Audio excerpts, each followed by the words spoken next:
Good morning, everyone. Very, very good morning, good afternoon, and good evening. Friends, हम लोग बहुत सारे chapter का ऑब्जेक्टिव क्वेश्चन डिस्कशन किए।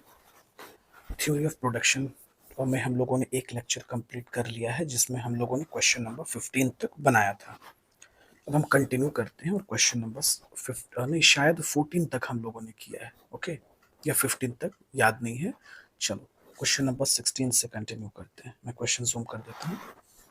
आ जाइए, स्टार्ट करते हैं सभी लोग। ध्यान से सुनना।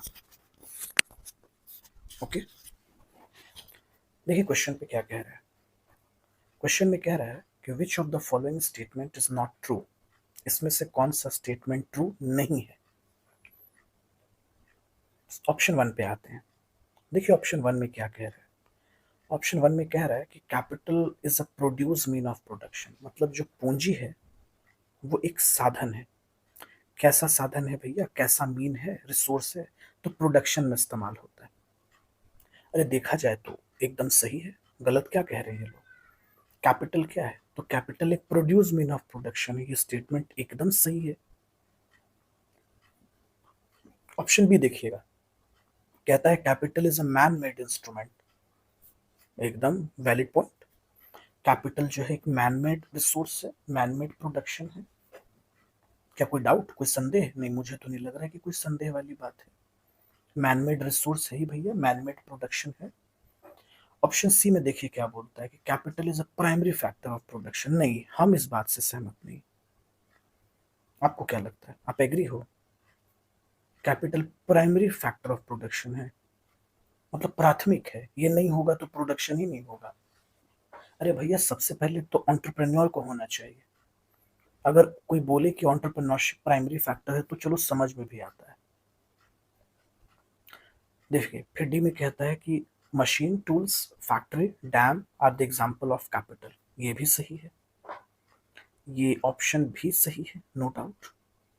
तो अब आप ही बताइए, ऑप्शन ए राइट है, ऑप्शन बी राइट है, ऑप्शन डी राइट है।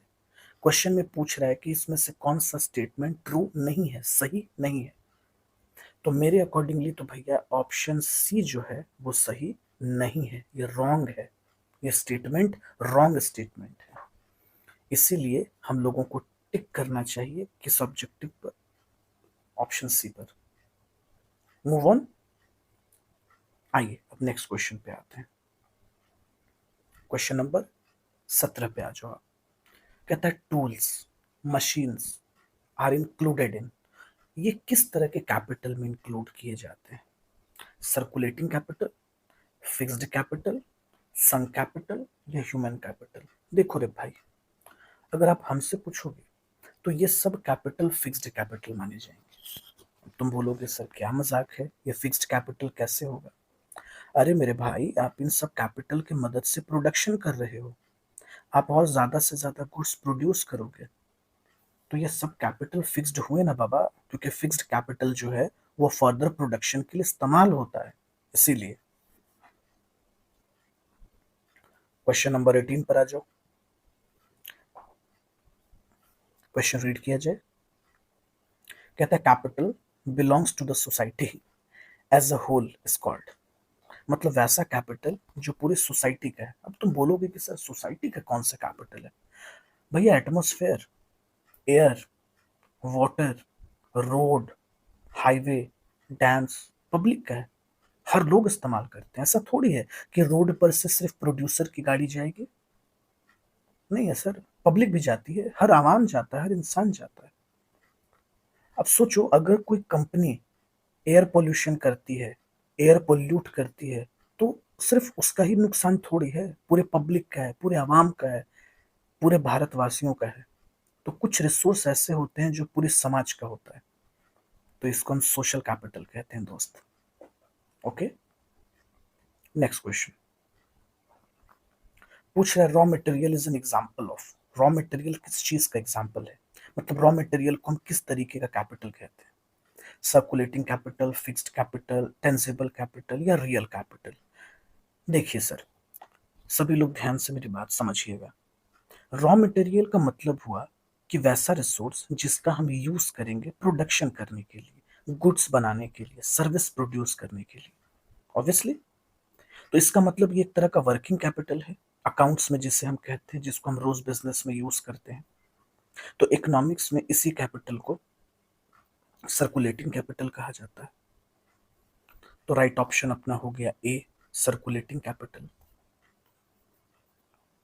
आ जाओ नेक्स्ट क्वेश्चन पे आते हैं। बी कहता है which capital includes education, training, skill and ability. मतलब इसमें से ऐसा कौन सा कैपिटल है जो एडुकेशन में इंक्लूड है, ट्रेनिंग, स्किल्स, एबिलिटी। सोच कर देखिए, आप बताओ। अच्छा सोच कर देखो, ह्यूमन बीइंग, एग्री हो आप? ह्यूमन बीइंग एक ऐसा कैपिटल है जिसको हम एजुकेट करते हैं, ट्रेंड करते हैं, उसके स्किल्स एबिलिटी बढ़ाते हैं और फिर उसको अपने बिजनेस में काम देते हैं। अरे वर्कर को ट्रेनिंग मिलती है ना यार, जब आप नए नए किसी जॉब में जाते हो तो आपको ट्रेनिंग पीरियड में रखा जाता है ना। क्यों रखा जाता है? ताकि आप कुछ सीख सकें, इसीलिए ह्यूमन कैपिटल। चलो, गुडविल, पेटेंट राइट, ट्रेडमार्क, ये सब किस तरह के कैपिटल के अंदर आएंगे? अब जाहिर सी बात है, ये सब इंटेंजिबल एसेट्स हैं, आप भी समझते होंगे। अच्छा, जो भाई बंधु नहीं जानते वो ध्यान से सुनिए। देखिए, वैसे एसेट्स जो दिखते नहीं हैं, जिसको हम टच नहीं कर सकते बट फील कर सकते हैं, जैसे किसी कंपनी का ब्रांड वैल्यू। अब आप एग्जांपल ले लीजिए ना, रिलायंस। रिलायंस एक ब्रांड है, वो नाम दिख नहीं रहा है, मतलब सॉरी, वो कोई इंसान नहीं है, लेकिन उसकी एक गुडविल है मार्केट में, एक पहचान है, एक लोगों के बीच एक क्रेज है। उसी तरह से पेटेंट राइट होता है, किसी गुड्स को प्रोड्यूस करने का आपको अधिकार मिल गया है। तो इस तरह के कैपिटल को हम इंटेंजिबल कैपिटल कहते हैं। चलिए क्वेश्चन नंबर 22 पर आ जाइए। कहता है which of the following statement is true? Capital formation involves production of more capital goods. बक, ये गलत है यार। मतलब कैपिटल गुड्स बनाने से कैपिटल आता है? आपको लगता है ये फालतू बात बकलोलई है? बकलोले वाली बात है कि नहीं? कैपिटल फॉर्मेशन जो है वो प्रोडक्शन से होगा, तो फिर दुनिया में लोग पैसा सेव क्यों करते हैं और बचाकर पैसे को बैंक में क्यों रखते हैं, और उस बचे हुए पैसे सेव वाले मनी को बैंक बिजनेसमैन लोगों को लोन क्यों देती है? जब कैपिटल गुड से ही पूंजी खड़ा हो जाएगा, तो फिर तो लोग को बैंक में पैसे रखने की जरूरत ही ना हो, या लोन लेने की जरूरत ही नहीं पड़ेगी। तो ये फालतू स्टेटमेंट है, एकदम बकवास। बी नंबर पे आओ। Capital formation is also called investment. देखिए कितना पागल है, कैपिटल इन्वेस्टमेंट हो गया कुछ भी। देखिए सी नंबर में क्या कह रहा है, to accumulate capital goods more current consumption is to be sacrificed.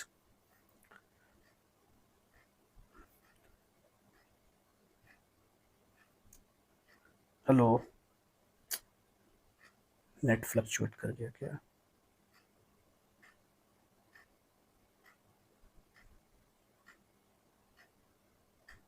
थोड़ा सा रुक जाइएगा, टेक्निकल इश्यू है शायद। Wait wait wait, wait a minute, शायद टेक्निकल इश्यू है।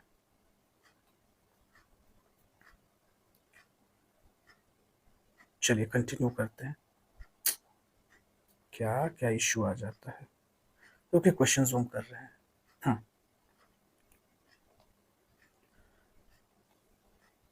चलिए। कहता है surplus of production over consumption in an economy in a year is called. फिर से सुनिएगा, surplus of production over consumption, मतलब जब हम प्रोडक्शन से ज्यादा, सॉरी, कंजम्पशन से ज्यादा प्रोडक्शन कर देते हैं इकोनॉमी में, तो ये क्या कहलाता है? अब जाहिर सी बात है ना, आप कंजम्पशन से ज्यादा प्रोडक्शन करोगे तो गुड्स तो बचेगा ही, जिसको हम लोग नॉर्मल भाषा में बोलते हैं स्टॉक, क्लोजिंग स्टॉक होता है ना। जैसे आप देखो, फॉर एग्जांपल, आपका एक शॉप है, दुकान है कपड़े का, और आपने कंजम्पशन से ज्यादा कपड़ा मंगा लिया, मतलब जितना आपकी दुकान पे प्रोडक्ट आया उससे कम ही बिका, लोगों ने खरीदा। अब जो प्रोडक्ट बच जाएगा वो तो स्टॉक ही कहलाएगा, सिंपल। तो राइट आंसर हो गया अपना स्टॉक। चलिए नेक्स्ट क्वेश्चन। ये बड़ा अच्छा क्वेश्चन एग्जाम में अक्सर पूछा जाता है। Third stage of capital formation, मतलब हमारी इकोनॉमी में कैपिटल कैसे फॉर्म होता है। देखिए, सबसे पहला स्टेज आपको समझाते हैं। पब्लिक, आवाम जब पैसा बचाती है ना, तो इस जब बचे हुए पैसे को बैंक में हम डिपॉजिट करते हैं, रखते हैं, तो ये सेविंग मूव होता है। ये हो गया हमारा कौन सा स्टेज?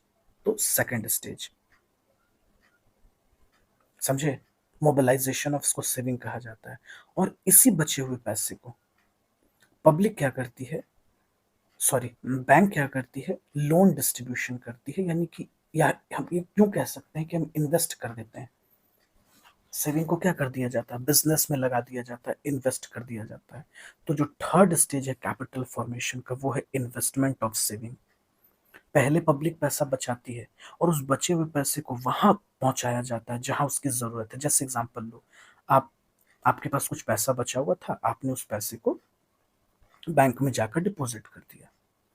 बैंक उस बचे हुए पैसे को उस सेक्टर तक पहुंचाएगी जहां लोगों को जरूरत है। लोग कहने का मतलब बिजनेसमैन। समझे? बिजनेस, जिस सेक्टर में पैसे की जरूरत होगी उस जगह बैंक पैसे को निवेश कर देगी, यानी उस बिजनेसमैन को लोन दे देगी। यानी आप यूं कह सकते हैं कि वो बचे हुए पैसे क्या हो गए, इन्वेस्ट कर दिए गए। इसीलिए राइट ऑप्शन हो जाएगा investment of saving. Okay, next question पे आइए। With increase in income, income के बढ़ने से क्या इफेक्ट पड़ता है? With an increase in income, सोच के देखिए।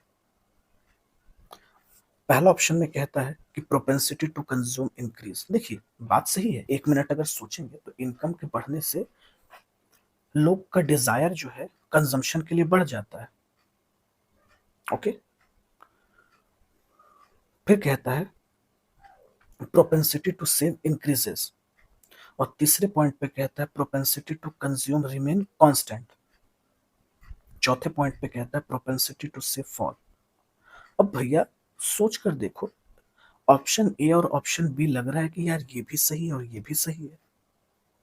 चलो, ऑप्शन सी तो कैंसिल हो गया मेरा एक मिनट के लिए, प्रोपेंसिटी टू सेव फॉल। चलो, लेकिन ऑप्शन ए और ऑप्शन बी बड़ा कंफ्यूजिंग है, तो मैं आपको क्लियर कर दूं, आप एग्जाम में कभी ये गलती मत करना कंफ्यूज होकर।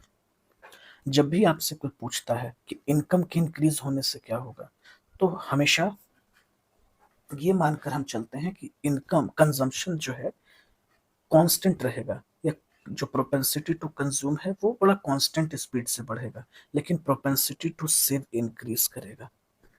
तो सर ये तो जरूरी नहीं है, आई एग्री, एकदम जरूरी नहीं है, आप एकदम सही सोच रहे हो, लेकिन ऐसा फंडामेंटल एजम्पशन है, मानकर हम चलते हैं इकोनॉमिक्स में कि जो प्रोपेंसिटी टू सेव है वो पब्लिक का बढ़ने लगता है इनकम के बढ़ने से। ओके, चलिए अगले पॉइंट पे आते हैं। A dash country has a greater ability to save. किस कंट्री में ज्यादा एबिलिटी होती है पैसे बचाने की? Poor country, developing country, rich country, under developed. दोस्त आप ही सोचो ना, गरीब क्या बचाएगा, वो बेचारा कंज्यूम नहीं कर पा रहा, बचाएगा क्या?